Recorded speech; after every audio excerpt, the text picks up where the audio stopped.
So, in the last two videos, I talked about me being sick from the Travis Scott concert, and now that I'm fully recovered mentally and physically, it's time for me to actually talk about my experience surviving Travis Scott. So if you don't know who Travis Scott is, you live under a fucking rock. He's the guy that made Astroworld, Utopia, Goosebumps, going all the way back to Mamacita. He's made tracks with all your favorite fucking artists, and he came all the way down here to Australia where I live. Now we gotta go all the way back to when Travis actually announced his show for Australia, which was in July. Now at this time I was in another country, but when the tickets came out, one of the boys managed to snag some tickets for the rest of us. Now these tickets weren't cheap, you see. So the guy that bought us our tickets, he did not want to get GA, or general admission, which is standing tickets if you don't know, like standing in the mosh pit. He didn't want to die from a Travis Scott show, which is completely fair, so he got us seats. Now these seats were $500 seats. The fucked up part was that these were considered VIP, like they were labeled as VIP seating. And if you know Travis, you know that this guy hates VIP. He literally condemns them.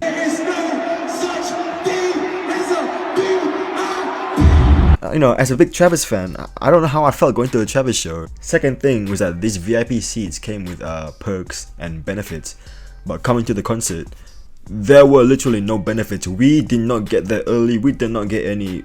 I expected some champagne, some caviar, some fucking strip. We overpaid our tickets. So when the tickets got cheaper because of Ticketmaster, which is a ticketing website, I saw that they were still available for the second show, and they were fucking cheap. So I got myself general admission tickets for the second show. The only problem was that none of the boys wanted to go to the second show with me. I asked everyone. I asked my sisters, my friends, my grandma, fuck, I even asked my fucking university, like, but I guess I don't have game like that because none of them wanted to go with me. And I was cool with going alone. I mean, it's not like I'm not gonna lose them in the mosh pit. It's a fucking Travis Scott show. But that was when my savior showed up.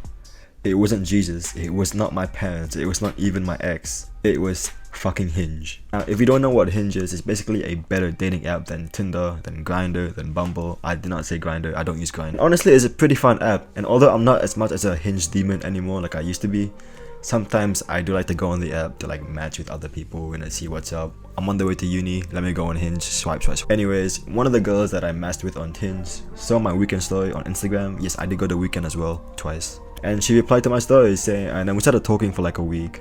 And then I found out she was going to the Travis Scott show on the second day, alone, general admission. And if you're an opportunist like myself, you see the vision. So I took it. I asked her, yo, do you want to go to the Travis Scott show with me? You know, we're both going alone, might as well, yeah? And to my surprise, she actually said yes. And now, just because I'm a self-proclaimed Hinge demon, that doesn't mean I know how to talk to girls. So leading up to the concert, I did not know how to talk to her, like how to text her. So I just tried to like keep the conversation active until the concert to make sure that the plan doesn't cancel. So every day it would just be like, yo, I'll send her a reel, or like I'll send her like a TikTok, like, oh wait, you're so funny, haha. I tried dragging the conversation on so long.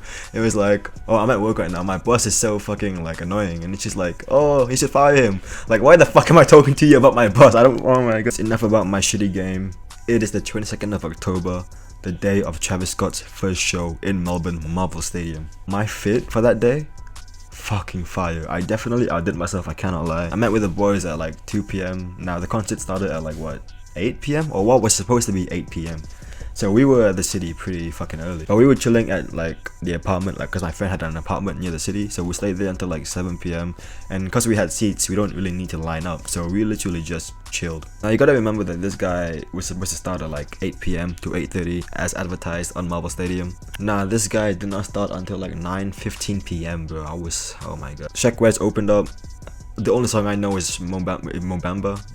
Everything else, I'm not really. This is post-edit. Another thing I forgot to mention was that on the first night and the second night, people from the seats literally like rushing to the standing area. Like the security guards could not do shit against them. Actually, there was like security guards successfully tackling that. Bro, they weren't even trying to stop these people. They were just doing it for the love of the game. I swear, these security guards, they would punch one guy down onto the next. He wouldn't even arrest him or put him back to the seats. Punch one guy onto the next. Punch this guy onto the next. He was doing it for the love of the game, I swear. I gotta respect it. But the show fucking started. 9:15 p.m. Travis Scott showed up. You hear the situation Sing the song.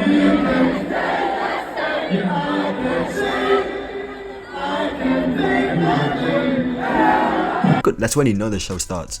And holy shit, Travis Scott can fucking perform, bro. This guy is a natural born performer.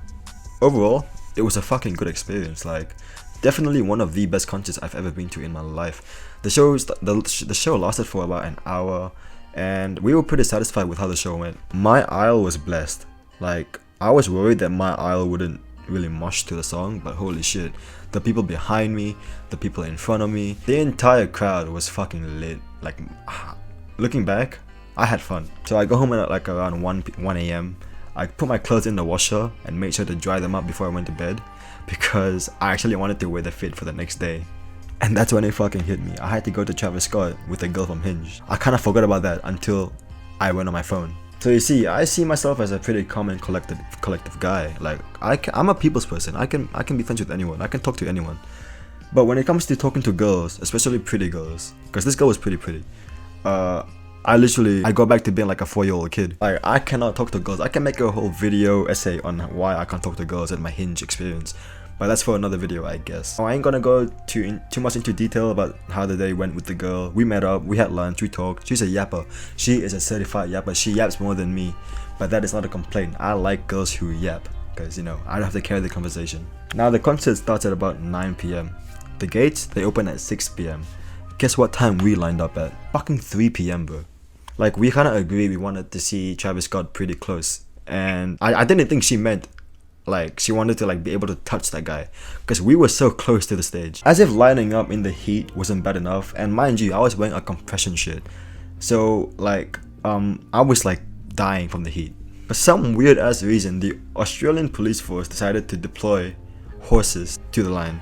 Like, I ain't an expert, but wouldn't a car be more efficient? The line was pretty long. The line expanded across 2 entire buildings, 2 entire blocks of buildings, and across those 2 buildings there were roads like overlapping every single building. But these horses, I shit you not, I have a video.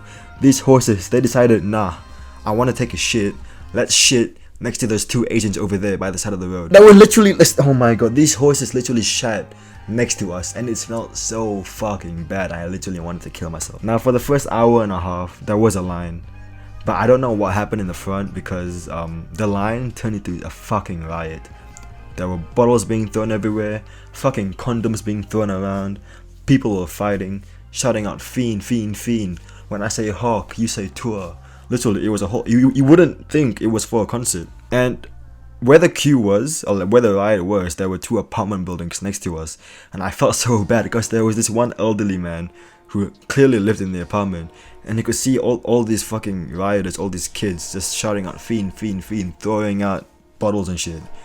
You know, I feel bad for the guy. Like, he's probably just trying to go about his day. As I say that, I was also one of the ones who threw bottles around and threw shit around. So I don't know, maybe I'm a hypocrite, I don't know. We finally got allowed into the arena peacefully. It was about 7 or so p.m, so we had about another 2 hours of waiting in the sun for Travis. But hey, we were pretty close to the stage, so I guess it was worth it. And people were bored as fuck. Like, we had to wait 2 hours for this guy. So we started doing our own thing, like shouting out Thiago Silva, going on Tinder, playing Clash Royale, playing Brawl Stars, creating mosh pits to go brawl out. Now, this was the funny part. You see, I still had a girl with me for the concert. We kind of like made sure to like keep close to each other during the concert, because we don't want to lose each other in the concert. So throughout the entire waiting period and throughout Shakwares, we were like trying to stay close to each other.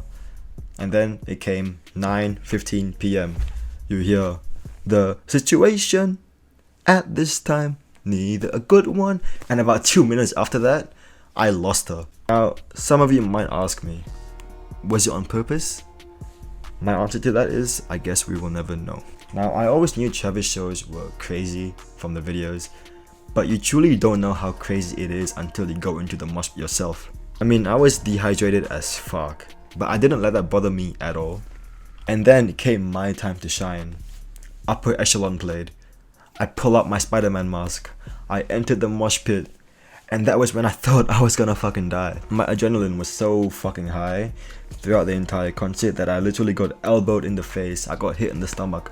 I got kicked everywhere. I got punched so many fucking times. I asked for it all, by the way. And none of the pain really affected me until after the concert. I was in the middle of the mosh pit as Spider-Man. People took photos with me, but I never really got them to send me the photos. Then it ended with telekinesis.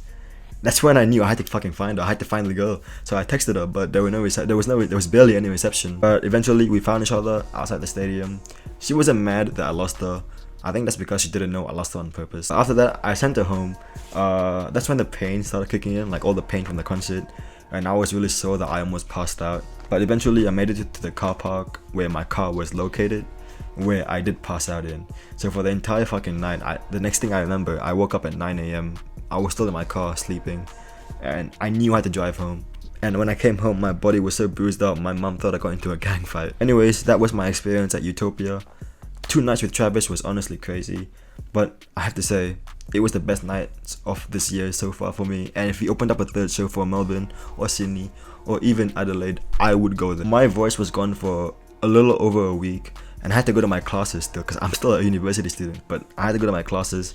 Bruised as fuck, tired as fuck, sick as fuck. Like even now I'm still sore from everything, but the cold baths, sleeping in, pain meds, everything has been helping me. And if you ask me, would I do it all again, I would say fuck yeah I would. So what can I learn from this experience, and more importantly, what can you guys learn from this video? One thing you can learn from this video is that Travis Scott is not an ideal first date. Because I actually really liked this girl, because she was really funny and pretty. But I kind of ghosted her after that because I didn't know what to say. Anyways, I hope you guys enjoyed me talking about my experience. Maybe when Tyler the Creator comes in about a year, I'll make a video on that as well. I'm gonna try and lean away from more anime videos and just talk about my life because it seems more fun and I don't really want to stick to anime. So yeah, hope you guys enjoy that. Peace out and I'll see you guys in the next one.